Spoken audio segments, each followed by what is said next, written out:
பரிசுத்த நாமத்திற்கு மகிமை உண்டாவதாக.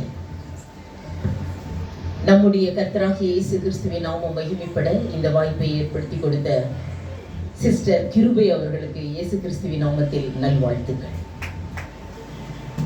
நேற்றே சொன்னேன், கிருபை பெற்றவர்களே வாழ்க, தேவதூதன் சொன்ன வார்த்தை. அப்படி இந்த டைம் நான் இங்கே வரணும்னு அவருடைய திட்டம்.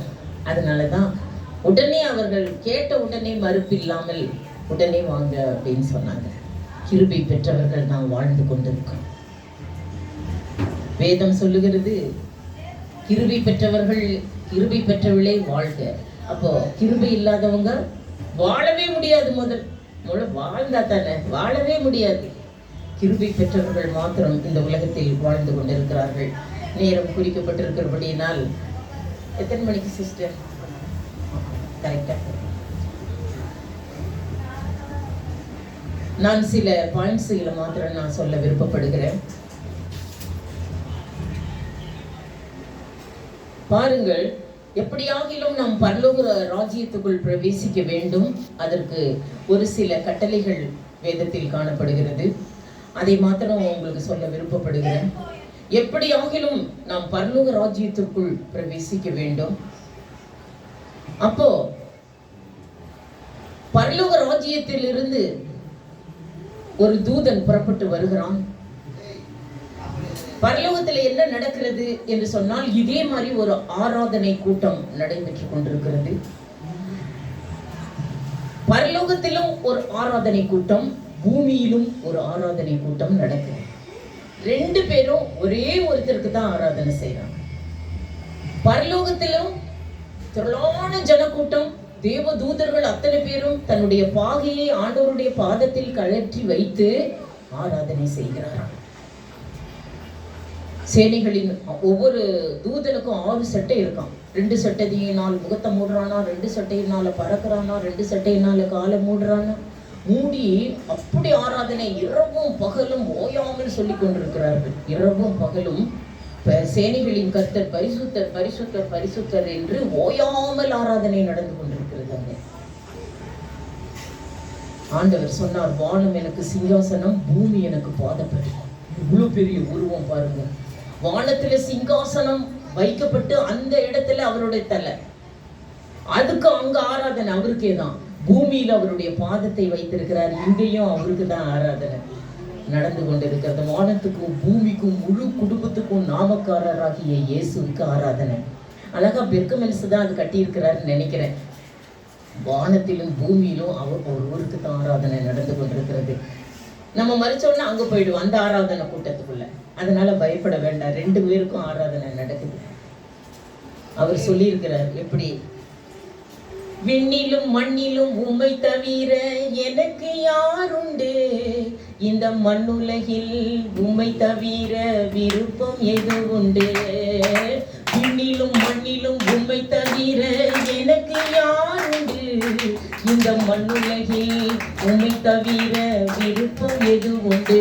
பாருங்க, விண்ணிலும் மண்ணிலும் அவருடைய சிங்காசனத்தை விண்ணில் வைத்து ஆராதனை நடந்து கொண்டிருக்கிறது. அவருடைய பாதம் பூமியில் வைக்கப்பட்டு ஆராதனை அவருக்கு தான் நடந்து கொண்டிருக்கிறது என்று சொல்லப்பட்டிருக்கிறது. அப்போ அந்த பரலோக ராஜ்யத்துக்குள் பிரவேசிக்க வேண்டும் என்றால் அந்த தூதர்கள் அத்தனை பேரும் என்ன செய்கிறார்கள் என்றால், ஆண்டவரை ஆராதித்து விட்டு எப்படி புறப்படுகிறார்கள் என்று வெளிப்படுத்தல் விசேஷம் 10ஆம் அதிகாரம் 1ஆம் வசனத்தில் ஒரு தூதன், அவனுடைய முகத்தை பார்த்தால் சூரியனை போல இருக்கிறதாம். வெளிப்படுத்தல் விசேஷம் 10:1 சூரியனை போல இருக்குது.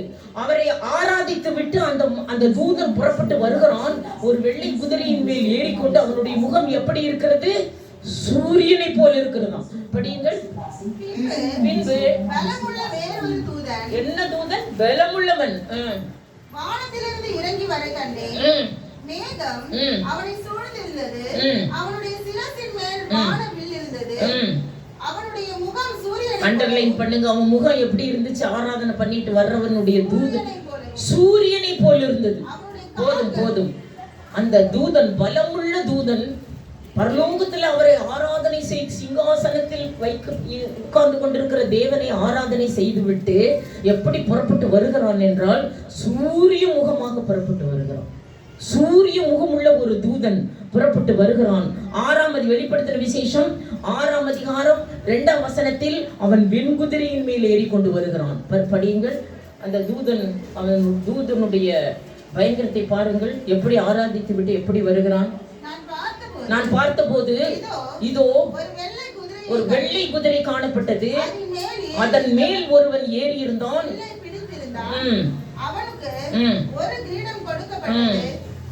அவன் அண்டர்லைன் பண்ணுங்க, ஜெயிக்கிறவனாகவும் ஜெயிப்பவனாகவும் புறப்பட்டான் என்று போட்டிருக்கு. முகத்தை பார்த்தா சூரிய நாட்டு இருக்குது அவரை ஆராதனை பண்ண. ஆனா புறப்படும் போது வெள்ள குதிரையின் மேல் ஏறிக்கொண்டு எப்படி புறப்படுகிறான். அவர் ஆராதனை செய்து விட்டு சாத்தானை ஜெயிக்கிறவனாகவும் ஜெயிப்பவனாகவும் புறப்படுகிறான். அதே போல நம்ம அவருடைய பாதம் வைக்கப்பட்ட இந்த பூமியில அவருக்கு ஆராதனை செய்து விட்டு எப்படி புறப்படணும் தெரியுமா? இப்போ இந்த இடத்தை விட்டு சாத்தானை ஜெயிக்கிறவர்களாகவும் ஜெயிப்பவர்களாகவும் புறப்படும். முகம் சூரிய நாட்டு தான் இருக்குதா? ஆண்டவரை நல்ல ஆராதனை பண்ணிட்டு முகம் எப்படி மாறுது?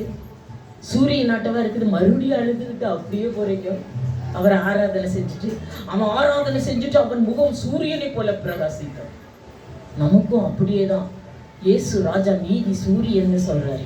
அந்த சூரியனை ஆராதனை செய்கிறவர்கள் சூரியனாவே மாறிடுறாங்க. முகம் அந்த தூதனுக்கு முகம் சூரியனாட்டவே இருந்தது. அதே போல நமக்கும் அவருக்கு தான் ஆராதனை பண்றோம். அப்புறம் அப்படி அழுகிற மூஞ்ச பார்த்தா சூரியனாட்ட தான் இனி இருக்கும். இந்த இடம் தான் ஸ்டார்டிங் உங்களுக்கு. இந்த இடத்துல ஆராதனை அவருடைய பாதத்தை ஆராதனை செய்துட்டு எப்படி போவீங்க? நீ அழுவீங்களா? சுத்தரான் குடிக்கிறான் புள்ள சுத்தரம்பியா சூரியனை போல இருக்கணும். ஏன்னா அவரை நீதி சூரியனாகிய இயேசு கிறிஸ்துவை தான் நம்ம வழிபடுறோம். அவர் நீதி சூரியன் இயேசு, நித்திய ஜோதி விண்விடி வெள்ளி. நீதி சூரியன் இயேசு, நித்திய ஜோதி விண்விடி வெள்ளி. நியாயம் நேர்மை இல்லாத இந்த பூமியில நம்ம இருக்கிற இடத்துல அவரை சேவித்து விட்டு ஒரு உபதேசத்தை கொடுத்து நம்மை மாற்றுறதுக்கு தான் அவர் இந்த உலகத்துக்கு வந்தார். நியாயம் நேர்மை இல்லாத நம் நிலை மாறும் நானில மீதில் நம் நிலை மாற்ற அவர் உபதேசத்தால் நம்மை மாற்றிட அவர் பிறந்தார். நீதி சூரியன் இயேசு, நித்திய ஜோதி விண்விடி வெள்ளி. பாருங்கள், அவர் பாதம் வைக்கப்பட்ட இந்த பூமியில் அவருக்கு ஆராதனை செய்துவிட்டு சாத்தானை ஜெயிக்கிறவனாகவும் ஜெயிப்பவர்களாகவும் நாம் புறப்பட வேண்டும் என்று சொல்லப்பட்டிருக்கிறது. பரலோகத்தில் எத்தனை பேர் போயிட்டாங்க தெரியுமா? வெளிப்படுத்தின விசேஷம் 19ஆம் அதிகாரம் 1ஆம் வசனத்தில் எத்தனை பேர் இந்த பூமியிலிருந்து போய் பரலோகத்தில் ஆராதனை செய்கிறார்கள் பாருங்கள். அங்க மனுஷமுக ஜீவன்களை கண்டேன் என்று சொல்லுகிறார். எத்தனை பேர் பரலோகத்துக்கு போயிட்டாங்க பாருங்க. படியுங்கள் 19:1. பரலோகத்தில் திரளான ஜனக்கூட்டம் இடுகிற ஆரவாரத்தை கேட்டேன். அண்டர்லைன் பண்ணுங்க. பரலோகத்தில் எத்தனை பேர் ஆராதனை பண்றாங்க? திரளான ஜனக்கூட்டம். இந்த பூமியிலிருந்து போனவங்க திரளான. பரலோகத்துல தேவதூதர்கள் வேறொரு ஆராதனை, பூமியிலிருந்து போனவங்க. அப்போ தனக்கு வெளிப்படுத்தின தூதனை நோக்கி இந்த யோவான் கேட்கிறார், என்ன பரலோகத்தில் இத்தனை பேர் திரளான ஜனக்கூட்டம் இடுகிற ஆரவாரத்தை கேட்டேன் என்று சொல்லுகிறார். அப்ப இவ்வளவு பேர் எங்கே இருந்து வந்தாங்கன்னு மூப்பனை கேட்கிறாரு. இந்த யோவான் தன்னை இது இவங்க யாரு வெள்ளை அங்கிகளை தரித்துக் கொண்டு இவர்கள் யார், எங்கே இருந்து வந்தார்கள்னு கேள்வி கேட்கப்படுகிறது. படியுங்கள் 7ஆம் அதிகாரம் 13, 14, 13. இவர்கள் 19:1 படிங்க. ஃபர்ஸ்ட் வெளிப்படுத்தின விசேஷம் 19:1. இவைகளுக்கு பின்பு திரளான ஜனக்கூட்டம் இடுகிற ஆரவாரத்தை கண்டே அவர்கள் அல்லேலூயா. போதும். வெளிப்படுத்தின விசேஷம் 7, 13, 14. இவங்க யார், எங்கே இருந்து வந்தார்கள் என்று கேள்வி கேட்கப்படுகிறது. அதற்கு அந்த மூப்பர், அந்த தூதன் சொல்லுகிறான், இவர்கள் எல்லாம் மனுஷர்கள் தான், பூமியில் இருந்தவர்கள் தான். இவர்கள் 2 காரியம் செய்து பரலோகத்தை பிடித்து விட்டார்கள் என்று சொல்லுகிறார் அந்த தூதன். அப்பொழுது மூப்பர்களில் ஒருவன் என்னை நோக்கி, வெள்ளை அங்கிகளை தரித்திருக்கிற இவர்கள் யார், எங்கே இருந்து வந்தார்கள் போதும் என்று கேட்கிறார். பயந்துட்டான். இத்தனை ஜன கூட்டம் ஆரம்பிக்கிறாங்களே பரலோகத்துல ஃபுல்லா. இவங்க யாரு? எங்கே இருந்து வந்தாங்க வெள்ளை எங்கைகளை தரித்துக் கொண்டிருந்ததுக்கு? அதுக்கு மூப்பர் பதில் உரைக்கிறதை பாருங்கள். அதற்கு நான் ஆண்டவனே இது உமக்கு தெரியும் என்றேன். இவர்கள் எங்கே இருந்து வந்தார்கள் என்றால் பதில் வெளிப்படுத்தின விசேஷம் 12ஆம் அதிகாரம் 11ஆம் வசனம். இவர்கள் யார், எங்கே இருந்து வந்தார்கள் இத்தனை பேர் என்று கேட்டதற்கு பதில பாருங்க. 12:11. மரணம் நேரிடுகிறதா இருந்தாலும் அதற்கு தப்பும்படி தங்கள் ஜீவனையும் பாராமல் ஆட்டுக்குட்டியின் ரத்தத்தினாலும் சாட்சியின் வசனத்தினாலும் அவனை ஜெயித்து வந்தவர்கள் என்று பதில் உரைக்கப்படுது. அவனைனா சாத்தானை ஜெயித்து வந்தவர்களுக்கு தான் பரலோகம். சும்மா பரலோகம் என்டர் ஆக முடியாது எல்லாரும். அவனை ஜெயித்து வந்தார்கள் என்று பதில் சொல்லி, இவர்கள் யார், இவ்வளவு ஜனக்கூட்டம் எங்கே இருந்து வந்தார்கள் என்று கேள்வி கேட்கும் போது பதில் என்னன்னு வருது தெரியுமா? அவர் சொல்றார், இவர்கள் எல்லாம் பூமியில் இருந்தவங்க தான், நம்மளை போல பாடுள்ள மனுஷர்கள் தான். 2 காரியம் செய்தார்கள். சாட்சியின் வசனத்தினாலும் இயேசுவின் ரத்தத்தினாலும் அவர்கள் சாத்தானை ஜெயித்து வந்தவர்கள் என்று பதில் உரைக்கப்படுகிறது. சாத்தானை ஜெயிக்காம பரலோகத்துக்குள்ள என்டர் ஆக முடியாது. இது ஆசியாவில் இருக்கிற உலகத்தில் இருக்கிற எல்லா சபைகளுக்கும் இதை தெரியப்படுத்து என்று சொன்னார். சாத்தானை ஜெயிக்காம யாரும் வர முடியாது, ஜெயம் கொள்ளணும், சாத்தானை ஜெயிக்காம வர முடியாதுன்னு ஆசியாவில் இருக்கிற எல்லா சபைகளுக்கும் எழுதி அவர்கள் அனுப்பு என்று சொல்லுகிறார். இந்த சாத்தானை ஜெயித்து வந்தவர்களுக்கு மறுமையிலே வெளிப்படுத்தின விசேஷம் 5ஆம் அதிகாரம் 10ஆம் வசனம் 15:2 பாருங்கள். ஜெயித்தவர்கள், பூமியில சாத்தானை ஜெயித்து வந்தவர்களுக்கு பரலோகத்திலே உடனே ஒரு ஸ்கார்ப் கொடுக்கிறார், ஒரு கையில ஒரு வீணை கொடுக்கிறார், ஒவ்வொருவருக்கும் வீணை கொடுப்பார். இப்ப பாடுங்க, நல்லா பாடுங்க என்று சொல்லி கையில வந்த ஒவ்வொருவருக்கும் ஃபர்ஸ்ட் ஒரு ஸ்கார்ப், ஒரு வீணை தான் கொடுப்பார். படியுங்க. 15:2. அன்றியும் கண்ணாடி கடல் போன்ற ஒரு கடலையும் மிருகத்திற்கும் அதன் சொரூபத்திற்கும் அதன் முத்திரைக்கும் அதன் நாமத்தின் இலக்கத்திற்கும் உள்ளாகாமல் ஜெயம் கொண்டவர்கள். யார் வந்தவங்க பரலோகத்துக்கு? ஜெயம் கொண்டவர்கள் மாத்திரம் தான் உள்ள போவாங்க. ஜெயம் கொண்டவர்கள் என்னத்தை கையில கொடுக்கிறாங்க? தேவ சுரமண்டலங்களை கையில் பிடித்து கொண்டு அந்த கண்ணாடி கடல் அருகே நிற்கிறதை கண்டேன் என்று சொல்லுகிறார். எல்லாருக்கும் ஒரு தேவ சுரமண்டலங்களை கொடுத்து அவர்கள் என்ன பாட்டை பாடுகிறார்கள் தெரியுமா? 5ஆம் அதிகாரம் 10ஆம் வசனம். அவர்கள் புதிய பாட்டை, மோசேயின் பாட்டை பாடினார்கள். நாங்கள் சாத்தானை ஜெயித்து விட்டோம் என்று சொல்லி அவர்கள் புதிய பாட்டை பாடுகிறார்கள். அதனால் சாத்தானை ஜெயிக்கிறவர்களுக்கு அவர்கள் என்ன பாட்டை 5:10 பாருங்க. அவர்கள் புதிய பாட்டை அவர்கள் பாடினார்கள். புதிய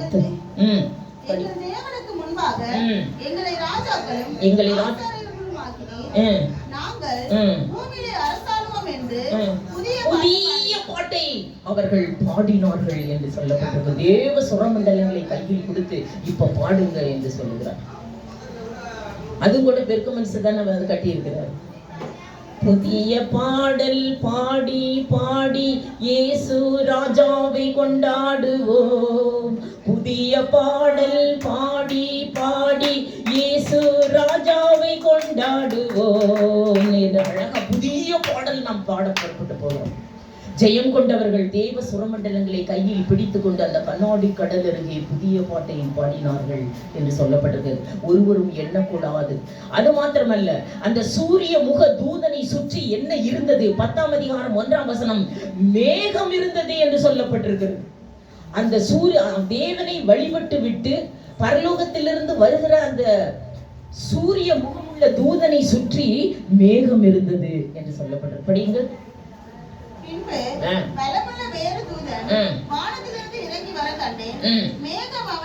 போதும், மேகம் அவனை சூழ்ந்திருந்தது. இந்த மேகம் என்ன தெரியுமா? அவரை ஆராதிக்கிற பிள்ளைகளுக்கு எல்லாம் இந்த மேகத்தை கொடுத்துடுற. அது பாதுகாப்பு, அப்படியே ப்ரொடெக்ஷன், உன்னை பாதுகாத்துக்கிட்டே வரும். எதுக்கு 91ஆம் சங்கீதத்துல சொல்லப்பட்டிருக்கு? அதுக்கெல்லாம் அந்த மேகம் உன்னை சுற்றிடும். என்ன மேகம்? ஜெயம் கொள்ளுகிறவர்களை சுற்றி அந்த மேகம். அந்த மேகத்துல எதுக்கு தப்பலாம், எதுக்கெல்லாம் அது பாதுகாக்குது அந்த மேகம்? இரவின் பயங்கரம், பகலில் பறக்கும் அம்பு, இருளில் நடமாடும் கொள்ளை நோய், மத்தியானத்தில் பாழாக்கும் சங்காரம், எல்லாத்துக்கும் தப்பிடலாம். அந்த மேகம் அப்படியே பாதுகாத்துக்கிட்டே வரும். அந்த பலமுள்ள தூதனை சுற்றி மேகம் இருந்தது என்று பார்க்கிறோம். இஸ்ரவேல் ஜனங்களை பின்னாடி என்ன போயிட்டு இருந்துச்சு தெரியுமா? மேகம். 40 வருஷம் மேகம் பின்னாடி பாதுகாத்துக்கிட்டே வந்துச்சான். யாரும் கொல்ல முடியல அவங்கள. 40 லட்சம் ஜனங்களை 40 வருஷம் மேகம் பாதுகாத்து கொண்டே வந்தது என்று 58 ஏசாயா 58:8 அந்த மேகம் அப்படியே சூழ்ந்திருந்தது அவங்கள. பகலிலே மேகத்தினாலும் இரவிலே அக்னியினாலும் அவர் வழி நடத்தி கொண்டு, பகல் ஃபுல்லா மேகம் சரௌண்டட் யூ. அந்த இஸ்ரவேல் ஜனங்களை சுற்றி மேகம் இருந்தது, அந்த தூதனை சுற்றி மேகம் இருந்தது போல. படிப்போம் 58:8, யாத்திரையாகும் 13:21, யாத்திரையாகும் 1:33. இதுல எல்லாம் மேகம் அவர்களுக்கு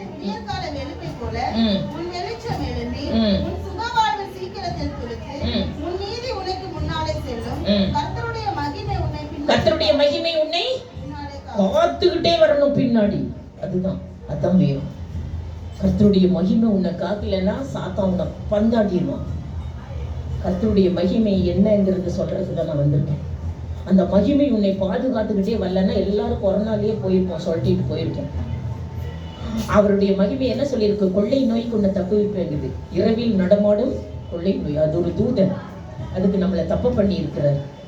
அந்த கொள்ளை நோய்களுக்கு, பட்டயங்களுக்கு, பஞ்சங்களுக்கு எல்லாத்துக்கும் தப்பிடுவோம். அந்த மேகம் உங்க பின்னாடி வந்து கொண்டே இருக்கும்.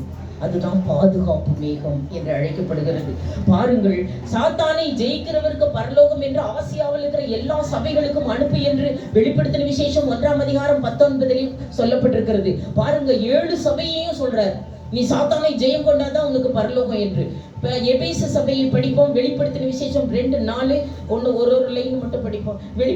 7 சபையையும் படிப்போம். வெளிப்படுத்தின விசேஷம் 2:4. நீ கிரிகை இல்லாமல் விழுந்து போன நிலைமை உன்னிடம் காணப்படுகிறது.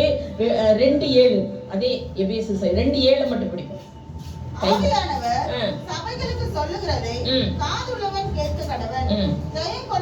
ஜெயம் கொள்ளுகிறவன் எவனோ அவனுக்கு ஜீவ விருட்சத்தின் கனியை புசிக்க கொடுப்பேன் என்று எழுது. எபேசு சபைக்கு சொல்றார், நீ ஜெயம் கொள்ள வேண்டும் சாத்தானே, அப்பதான் உனக்கு ஜீவ விருட்சத்தின் கனியை கொடுப்பேன். 2வது பாருங்கள், சிமிர்னா சபையின் தூதனுக்கு நீ எழுத வேண்டியது 2ஆம் அதிகாரம் 9ஆம் வசனம். 2:11 படிங்க.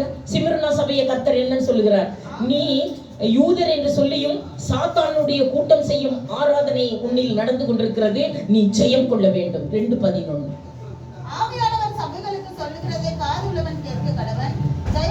ஜெயம் கொள்ளுகிறவன் எவனோ 2ஆம் மரணம் உனக்கு இல்லை என்று சொல்லுகிறார் சிமர். நீயும் சாத்தானை ஜெயம் கொள். எபேசு, சிமிர்னா. அடுத்தது தியத்தீரா சபை 2ஆம் அதிகாரம் 26. தியத்தீரா சபையின் தூதனுக்கு நீ எழுத வேண்டியது, யேசபேலின் போதனை உன்னில் நுழைந்து விட்டது, நீ ஜெயம் கொள். வெளிப்படுத்தின விசேஷம் 2:26. நீ சாத்தானை ஜெயம் கொள்.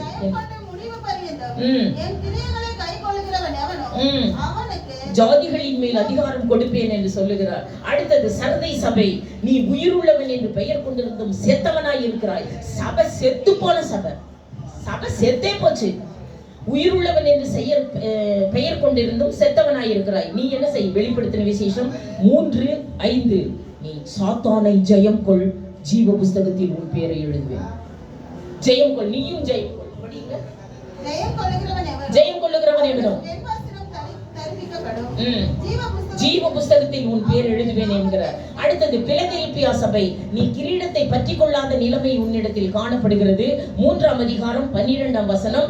நீயும் சாத்தானை ஜெயம் கொள், என் ஆலயத்தில் உன்னை தூணாக்குவேன், ஒரு புதிய நாமத்தை உன்மேல் எழுதுவேன் என்று சொல்லுகிறார். நீ சாத்தானை ஜெயம் கொள் என்று சொல்லுகிறார். படியுங்கள். ஜெயம் கொள்ளுகிறவன் எவனோ தூணாக்குவேன், அவன் நீங்குவதில்லை, உனக்கு ஒரு புதிய நாமத்தை நான் உனக்கு நெற்றியில எழுதுவேன் என்று சொல்லுகிறார். அடுத்தது லவோதிகேயா சபை, நீ வெதுவெதுப்பு தரித்திரன், நீயும் ஜெயம் கொள் என்று சொல்லுகிறார். பாருங்கள் 3ஆம் அதிகாரம் 17ஆம் வசனம்.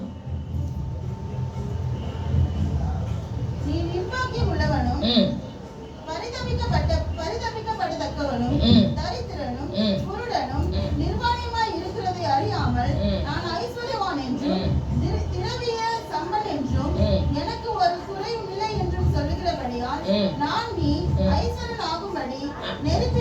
கடைசியிலே நீயும் ஜெயம் கொள், நீ என்னோடு கூட நீ உட்காருவாய், என்னுடைய சிங்காசனத்தில் என்னோடு கூட உட்காரும்படி 3:11 படிங்க. என்னுடைய சிங்காசனத்தில் என்னோடு கூட உட்காரும்படி நான் உனக்கு அருள் செய்வேன் என்று சொல்லுகிறார். நீயும் சாத்தானை ஜெயம் கொள். 7 சபைக்கும், ஆசியாவில் இருக்கிற 7 சபையும் சாத்தானை ஜெயம் கொள். அந்த தூதன் எப்படி புறப்பட்டு வந்தான்? சாத்தானை ஜெயிக்கிறவனாகவும் ஜெயிப்பவனாகவும். சாத்தானை ஜெயிக்காம யாருமே சாத்தானை ஜெயிக்காம உள்ள என்டர் ஆக முடியாது. யாராவது டெக்கரேஷனை ஜெயிக்கிற, கோபத்தை ஜெயிக்கிறவங்க ஒண்ணுமே இல்லை, அப்படியே ஒண்ணுமே ஜெயம் இல்லை. என்னால முடியல சிஸ்டர். எல்லா சாத்தான் தான் அதிகாரம் செலுத்திட்டு இருக்குது. ஒரு சைடு ரோஸை ஜெயிக்க முடியுது, அவனுக்கு பூவை ஜெயிக்க முடியுதா? வளையல டெக்கரேஷனை, புடவைய ஏதாவது ஜெயிக்க முடியுதா? கோபத்தை ஜெயிக்க முடியுதா? கொள்ளை கொள்ளாயிரம் தண்ணி வர இடத்துல போய் பார்க்கணும், சவுண்ட் எப்படி விடுறீங்க. ஜெயிக்க முடியுது? ஒண்ணுமே இல்லை. ஜெயிக்கிறவர்களுக்கு தான் பரலோகம் என்று சொல்லப்போ, என்னோடு கூட என்னுடைய சிங்காசனத்தில் உட்காரும்படி நான் உனக்கு அருள் செய்வேன் என்று சொல்லப்படுகிறது. பாருங்கள், லூக்கா 10ஆம் அதிகாரம் 19ஆம் வசனத்துல பாருங்கள், இயேசு எதற்கு இந்த உலகத்துக்கு வந்தார் என்றால் சாத்தானை ஜெயிக்க தான் வந்தாங்க. நீங்க எல்லாம் ஜெயிக்கணும்னு சொல்லிட்டு ஆலோசனை கொடுக்க தான் வந்தார்.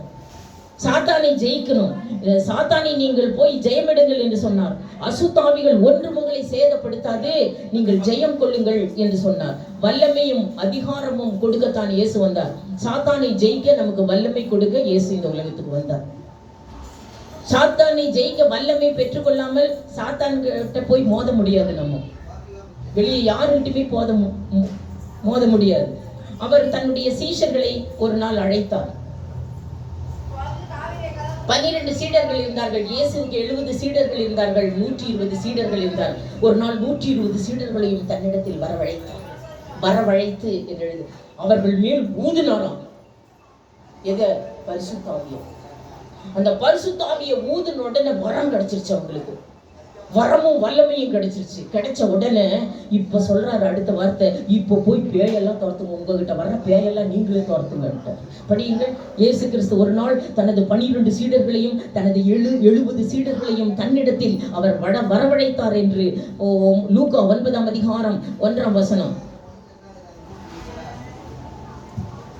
பரிசுத்தாவி இல்லாம நீங்க வெளியே போயிட முடியாது. அதுதான் power and authority. He given power and authority to the. அவர் தமது 12 சீடர்களையும் அண்டர்லைன் பண்ணுங்க, வரவழைத்து சகல பிசாசுகளை துரத்தவும். அவர்களுக்கு என்ன கொடுத்தார்? சகல பிசாசை துரத்த வல்லமையும் அதிகாரத்தையும் கொடுத்தார். நம்ம எல்லாம் சாதாரண ஆள் கிடையாது, பரதேசிங்க தான். சாப்பாட்டுக்கே இருக்காது, ரொம்ப கஷ்டப்படுவோம். பரதேசி என்றுதான் வேதம் சொல்லுகிறது. தாவீதே பூமியில் நான் பரதேசி என்று சொல்லுகிறார். 40 வருஷம் எருசலேம் தேசத்தை அரசாண்ட மிகப்பெரிய ராஜா தாவீது. சாலமோன் 40 வருஷம், சவுல் ராஜா 40 வருஷம், தாவீது 40 வருஷம் எருசலேம் தேசத்தை அரசாண்ட மிகப்பெரிய ராஜாக்கள் என்னென்ன தன்னை அறிக்கை இடுகிறார்கள் தெரியுமா? பூமியிலே நான் பரதேசி. ஆபிரகாம கேட்கிறாரு. ஆபிரகாம் ஏன் சொல்றாரு? யாக்கோபு சொல்றாரு. யாக்கோபு அந்த ராஜா, எகிப்து தேசத்து ராஜா கேட்கிறாரு, உன்னோட வயது என்ன? நான் பூமியிலே பரதேசியா நாட்கள் 120 வருஷம். எல்லாரும் பரதேசி பரதேசி என்று தங்க வாயில அறிக்கையிட்டார்கள். நம்ம எல்லாம் பரதேசி தான், ரொம்ப கஷ்டப்படுறவங்க தான். ஆனா சாதாரண பரதேசி இல்ல. என்னப்பா இயேசு கிறிஸ்து என்ன கொடுத்திருக்காரு? வல்லமையும் அதிகாரமும் பெற்ற பரதேசிகள். சாதாரண பரதேசி இல்ல, வல்லமையும் வரமும் பெற்ற பரதேசிகள். அவர்களுக்கு என்ன கொடுக்கிறார் இயேசு? வல்லமையும் அதிகாரமும் கொடுத்திருக்கிறார். வல்லமையும் அதிகாரமும் பெற்ற பரதேசி. அவர்கள் என்ன செய்ய ஒவ்வொருவருக்கும் கொடுத்தாரு. Then he called the 12 disciples and together and gave him power and authority over all the demons and sent them to all என்று சொல்லப்பட்டிருக்கிறது. 12 சீடர்களுக்கும் வரங்களையும் கிருபைகளையும் அவர் பெற்றுக்கொண்டு, நீங்கள் இப்போ போய் உலகம் எங்கும் என்ன செய்யுங்கள்? மத்தேயு 28:19. அவர்கள் மேல் பரிசுத்தாவியை ஊதி இப்ப நீங்க உலகம் எங்கும் போய் சர்வ சிருஷ்டியையும் எனக்கு சீஷராக்குங்கள் என்று சொன்னார். பரிசுத்தாவியின் வரத்தை பெற்றுக்கொள்ளுவீர்கள், பெற்றுக்கொண்டு ஊழியம் செய்யுங்கள் என்று சொன்னார். பாருங்கள், 1 கொரிந்தியர் 12:6 அவனவன் திறமைக்கு தக்கதாக வரங்களை பகிர்ந்து கொடுத்தார் என்று சொல்லப்பட்டிருக்கிறது. எத்தனை சீடர்கள் மேல் அவர் தனது பரிசுத்த ஆவியை ஊதினார் என்று யோவான் 20:22 எத்தனை சீடர்கள்? 70 சீடர்கள் வரவழைச்சு 70 சீடர்கள் மேலையும் ஊதினாராம் அவரை. படியுங்கள், 70 சீடர்களையும் வரவழைத்து யோவான் 20:22.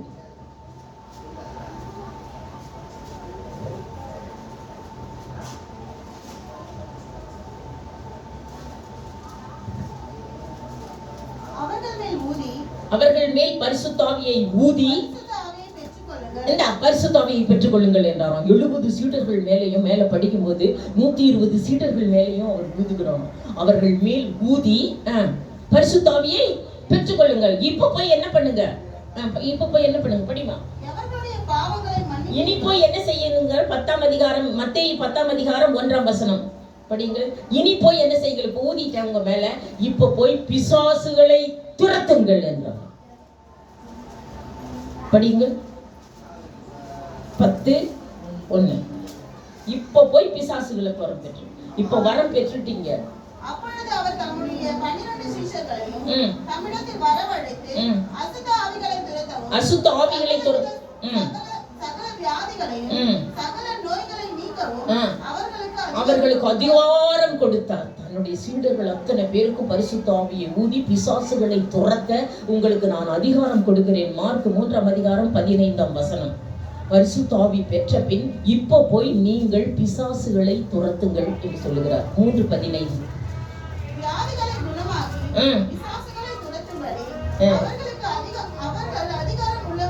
பிசாசுகளை துரத்த அவர்கள் அதிகாரம் உள்ளவர்களாய் மாறிவிட்டார்கள். உடனே இப்ப போங்க, இப்ப உலகம் எங்கும் போங்கன்னு சொல்றாரு அந்த இடத்துல. இப்ப உலகம் எங்கும் போய் சர்வ சிருஷ்டியையும் எனக்கு சீஷராகுங்க போங்க. இப்போ உங்க ஆவிகள் உங்களுக்கு கீழ்ப்படியும், நீங்க போகலாம், பிசாசுகளை நீங்கள் துரத்தலாம் என்று சொன்னார். அப்படியே அவர்கள் எல்லாம் புறப்பட்டு போனார்கள். போயிட்டு சீஷர்கள் எல்லாம் போனா, இப்படி போனாவே பிசாசு உருளுதான். பவுலெல்லாம் பிசாசை துரத்தினார்னு நினைக்கிறீங்களா?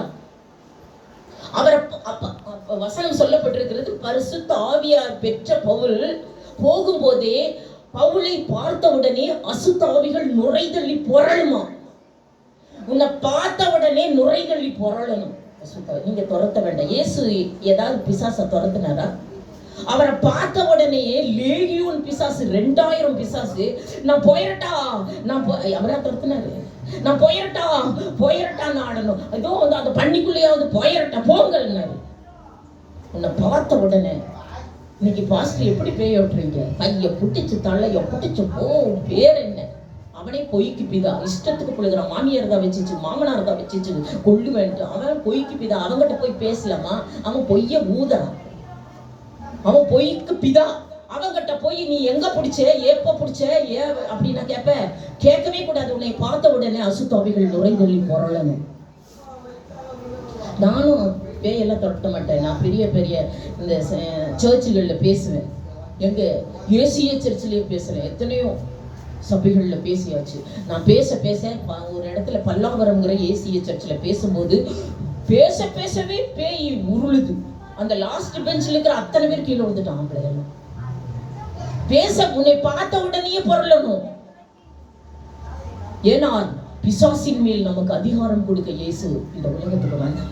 நீ ஓட்டவே வேண்டாம், அவராட்டதான். உன்னை பார்த்த உடனே, எப்படி பவுலை பார்த்த உடனே அசுத்தாவிகள் நுரைதள்ளி பொருளுமா. போயிரட்டான் அப்படிதான் போட. மந்திரவாதிகள் எல்லாம் நான் நோட்டு புக்கெல்லாம் போட்டு அதை அவர்கிட்ட போட்டுட்டு பொருளுவாங்களாம். தீய வச்சு எரிப்பாங்க மந்திர புக்கெல்லாம். நம்மளை பார்த்த உடனே எனக்கு எத்தனையோ சாட்சி இருக்குது. நான் 6வது எங்க லைன்ல வந்துட்டு ஒரு 10 வீடு இருந்துச்சு. நான் வந்து நடு வீட்டுல ஒரு 6வது வீட்டுல இருந்தேன். நாங்க ஒரு லைன் வீட்டுல இருந்தோம். 6வது வீட்டுல 10 வீடு லைனா இருக்கும். ஃபர்ஸ்ட் வீட்டுல ஒரு புறமதஸ்தார் ஒரு அம்மா இருந்தாங்க. அந்த அம்மாவுக்கு ஆசை, அதுக்கு பிறந்த நாள் வந்துருச்சு. உடனே சிஸ்டருக்கு கொண்டு போய் ஒரு பத்திரிக்கை கொடுக்கலாம் அப்படின்னு சொல்லிட்டு அந்த பத்திரிக்கையை எடுத்துக்கிட்டு சிஸ்டர்கிட்ட கொடுக்கலாம். நான் எல்லாரும் மாதிரி இல்லை, நம்ம வேறே ஆவி உடையவங்க, நம்மகிட்ட பத்திரிக்கை கொடுக்க கூட வர முடியாது. பத்திரிக்கை கொடுக்க கூட வர முடியாது. என்னோட சிஸ்டருக்கு கொண்டு போய் கொடுத்துடலான்ட்டு ஃபர்ஸ்ட் வீட்டில் அந்த அம்மா குடி இருக்குது. 2வது வீட்டை தாண்டிச்சான். அதே தான் சாட்சி சொல்லுது. 3வது வீட்டை தாண்டிச்சான். 4வது வீட்டுக்கிட்ட போக முடியலையா. பத்திரிக்கை கொடுக்க என் வீட்டுக்கு வர முடியல. அதுக்கு. உடனே தள்ளுதான் கீழே விழுந்துருச்சான். ஐயோ, என்ன சிஸ்டர்கிட்ட போய் பத்திரிக்கை கொடுக்க வர முடியல அப்படின்னு திருப்பி போயிடுச்சு. அப்புறம் அங்கெல்லாம் பேசிக்கிறாங்கன்னா, 6வது 4 வரைக்கும் போனேன், 5வதுக்கே போக முடியல, 6வது சிஸ்டர் வீட்டுக்கு போகவே முடியல, எனக்கு என்னையோ ஆவி தடுக்குது, நான் போயிட்டேன் அப்படின்னு. வீட்டுக்கு கூட வர முடியாதா? அசுத்தாவிகள் பிடிச்சவங்க யாரும் உனக்கு பத்திரிக்கை வைக்க கூட வீட்டுக்குள்ள வர முடியாதா? இதெல்லாம் அவங்களே தான் சொல்றாங்க. அடுத்தது என்ன பண்ணா, அசுத்தாவி பேச பேச நுரைதலி புரண்டு அப்படியே உழுகுறாங்க எல்லாம். எனக்கே தெரியாது. அப்புறம் அந்த அம்மா அதை பார்த்துட்டு, ஐயோ இந்த சிஸ்டர் கூப்பிட்டு ஒரு மண்டபத்துல வைக்க போறேன், இது என்னன்னு தெரியல, இவங்க பேசும்போதே பேயெல்லாம் போகுது, யாரையும் துரத்த மாட்டேன் பாருங்க. அது உளுந்த உடனே எப்படி தெரிஞ்சது எனக்கு அப்படின்னு சொல்லிட்டு வெளியே போனோம்னா பல்லாவரத்துக்கு ஆட்டோ பிடிக்கலாம்னு சொல்லிட்டு அந்த ஒரு ஆட்டோ இருந்தார். அவர்கிட்ட போயிட்டு, ஐயா வருமா பல்லாவரத்துக்கு ஏறுங்க அப்படின்னா, எவ்வளோ சொல்ல மாட்டேங்கிறார், எவ்வளோ சொல்ல மாட்டேங்கிறார். சரி ஏறி, சரி பல்லாவரம் ஸ்டேஷன்ல என்னை விட்டுருந்தேன், சரி எவ்வளோ கேட்ட போற அப்படின்னு சொல்லிட்டு அங்கே போய் உட்காந்துருந்தேன். காசே பேசல, ஏறுங்கன்ட்டார். சரின்னு அங்கே போயிட்டு பல்லாவரத்தில் இறங்கணுன்னே எவ்வளோங்க அப்படிங்கிற, காசே தர வேண்டாம், நீங்கள் போங்க. ஏன் தர வேண்டாம்னு சொல்கிறேன், காரணம் என்ன, நான் என்னங்க ஏங்க நீங்க தானே பேய் ஓட்டி நான் உளுந்தது நான் தாங்க சிஸ்டர், எனக்கு பேய் போயிடுச்சு, லாஸ்ட் பெஞ்சில் உட்காந்து உளுந்து அந்த பேயெல்லாம் போயிடுச்சு, நான் உங்ககிட்ட காசு வாங்க, நீயா? உடனே காக்கி சட்டை மாட்டினதுனால தெரியல அந்த சர்ச்சுக்கு வந்தவங்க. இப்படிதான் சாட்சி எடுக்கணும். நீங்கள் அசுத்தாவிகளை துரத்துங்கள், இப்ப போய் துரத்துங்கள் என்றார். உடனே சீஷர்கள் எல்லாம் போனாங்க, 70 சீடரும் போனாங்க, 120 சீடர்களும் போனாங்க. அங்க போனா இவங்க போனாவே பேய் உழுகுதான். டெமான்ஸ் எல்லாம் பெரிய பெரிய டெமான்ஸ்னா நிறைய பேய்கள் எல்லாம் உருளுதான். இவங்க போன பேயெல்லாம் கீழ்ப்படிதான். உடனே வந்தாங்களாம், திருப்பி அத்தனை சீஷர்களும் வந்தாங்களாம். இயேசு கிட்ட வந்து என்ன சொல்றாங்க பாருங்க, ஆண்டவரே 10ஆம் அதிகாரம், லூக்கா 10ஆம் அதிகாரம் 17, இப்போ பேய்களும் எங்களுக்கு கீழ்ப்படியுது ஆண்டவரே நாங்களாம், பேயெல்லாம் எனக்கு கீழ்ப்படி படியுமா. அப்பொழுது அந்த 70 பேரும் சந்தோஷத்துடனே திரும்பி வந்து, ஆண்டவரே உம்முடைய நாமத்தினாலே இப்போ பிசாசுகளும் எங்களுக்கு கீழ்ப்படுகிறது என்று சொன்னார்களா. இப்போ கீழ்ப்படியுது. அப்ப ஆண்டவர் என்ன தெரியுமா சொன்னாரு, என்ன சொல்றாரு பதில் பாருங்க. அவர்களை அவர் நோக்கி, சாத்தான் மின்னலை போல வானத்திலிருந்து விழுகிறதை கண்டேன். இதோ சர்ப்பங்களையும் தேள்களையும் 10:17 சொன்னீங்க. ஆவிகள் கீழ்ப்படுகிறது. லூக்கா 10:20 என்ன சொல்றாரு, ஆவிகள் கீழ்ப்படுகிறதுக்காக ரொம்ப சந்தோஷம் போட்டுட்டு கிடந்தாங்களாம். இப்ப பிசாசுகள் எல்லாம் எங்களுக்கு கீழ்ப்படுகிறதே என்று சொல்லி, இப்ப பிசாசுகள் கீழ்ப்படுகிறதுக்காக ரொம்ப சந்தோஷப்படாதீங்க.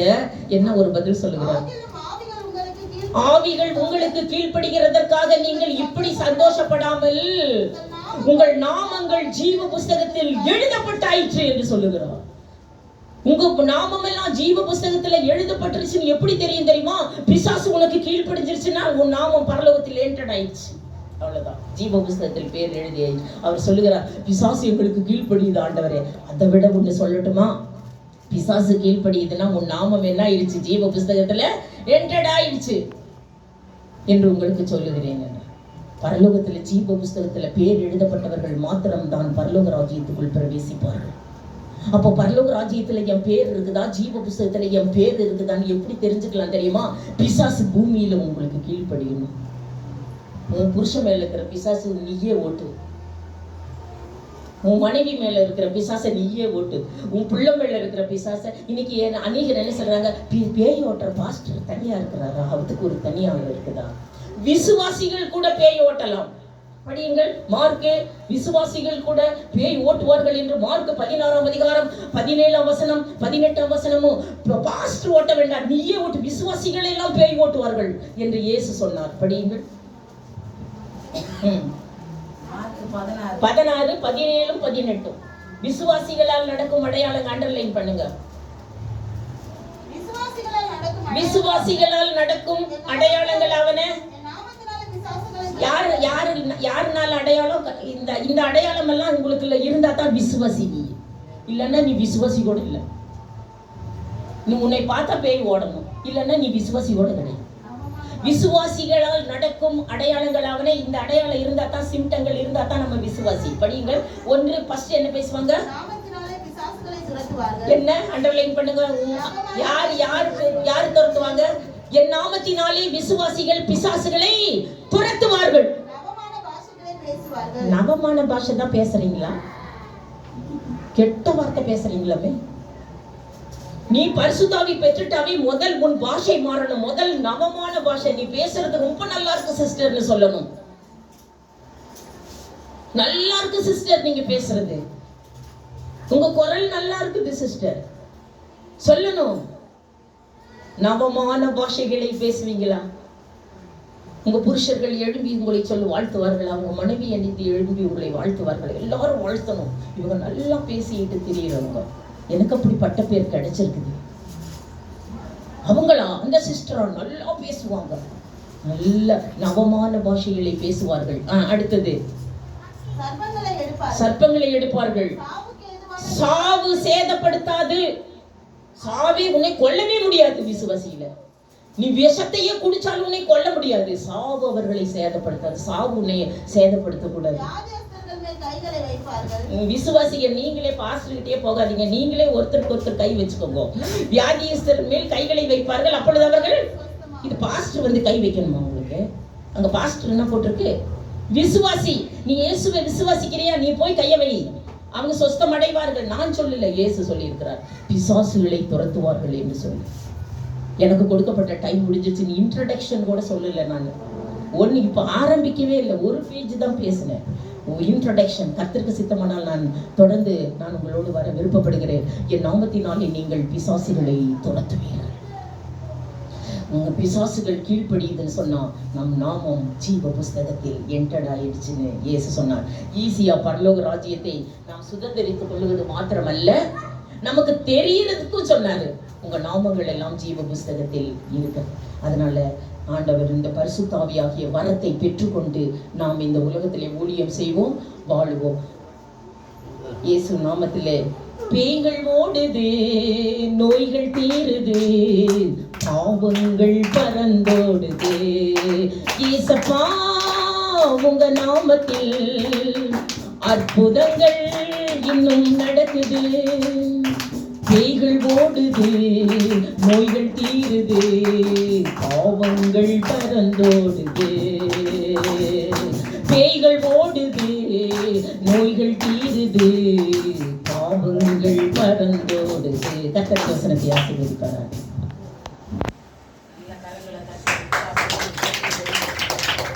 அல்லேலூயா, அல்லேலூயா. எத்தனை பேர் ஆண்டவர் என்னோட கூட இடைப்பட்டார் என்று சொல்லுகிறீங்க? அல்லேலூயா. நீங்கெல்லாம் எப்படி இருக்கணுமா? நீங்கெல்லாம் எப்படி இருக்கணும்? பிசாசுகளை ஆரம்பத்தில் பீவ்ல அந்த வார்த்தையை சொன்னாங்களா இல்லையா? பிசாசு